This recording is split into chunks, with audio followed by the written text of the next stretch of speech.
Subtracting fractions with different denominators. Before we start the lesson, I want to review how we can find equivalent fractions. If you multiply the numerator and denominator of a fraction by the same number, then it will result in an equivalent fraction. For example, if I multiplied 3/4 by 2, 3, 5, and 10, I would get 4 different fractions. And since I multiplied the numerator and denominator by the same number, all of these fractions would be equivalent or equal in value. Example 1.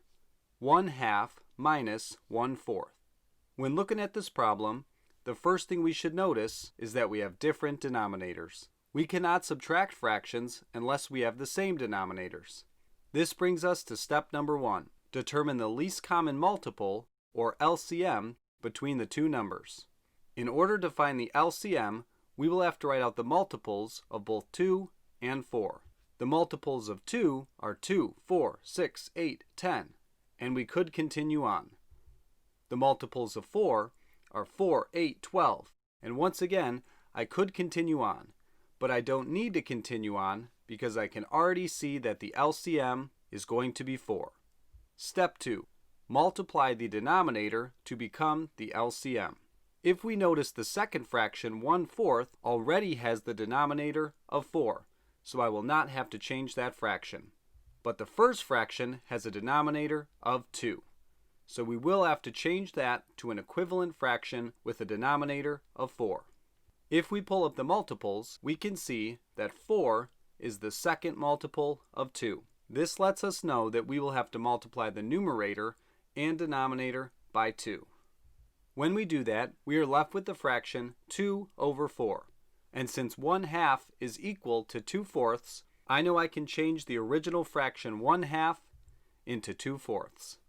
Now, since I have the same denominators, I can subtract. When subtracting fractions, we first subtract the numerators. 2 minus 1 is equal to 1, and we keep the same denominator of 4. Since 1/4 cannot be simplified anymore, that is our final answer. Example number 2. 3/4 minus 3/6. Once again, we should notice that we have different denominators, so we cannot subtract them yet. This will move us on to step number 1. Determine the least common multiple, or LCM, between the two numbers. In order to do that, we will have to pull up the multiples of both 4 and 6. And when we look at these multiples, we can determine that the least common multiple, or LCM, will be 12. This moves us on to step number 2. Multiply the denominator to become the LCM. And we'll start with that first fraction, 3/4. When we pull up the multiples of 4, we can see that 12 is the third multiple of 4. This lets us know that we need to multiply the numerator and denominator by 3. When we do that, we are left with the fraction 9/12. And since 3/4 is equal to 9/12, we know that we can change that original fraction 3/4 into 9/12. Now moving on to that second fraction. When we pull up our multiples of 6, we can see that 12 is the second multiple of 6. This lets us know that we will have to multiply the numerator and denominator by 2. When we do that, we are left with the fraction 6/12. And since 3/6 is equal to 6/12, we know we can change that original fraction to 6/12. Now, since we have common denominators, we can subtract. We'll start with the numerators. 9 minus 6 is equal to 3, and we keep the same denominator of 12.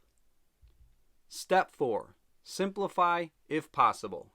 I know that I can divide both 3 and 12 by 3, so this fraction can be simplified.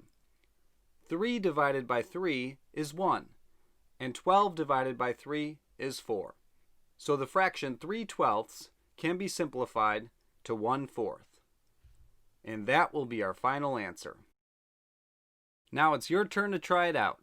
There are 4 problems on the screen. I would recommend you pause, solve, and resume when you're ready to see if your solutions are correct.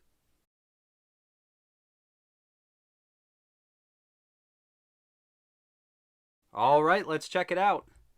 Number 1 is equal to 1/3. Number 2 is equal to 2/9. Number 3 is also equal to 2/9. And number 4 is equal to 1 and 7/15.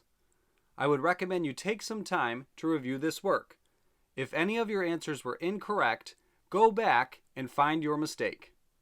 Thank you for watching.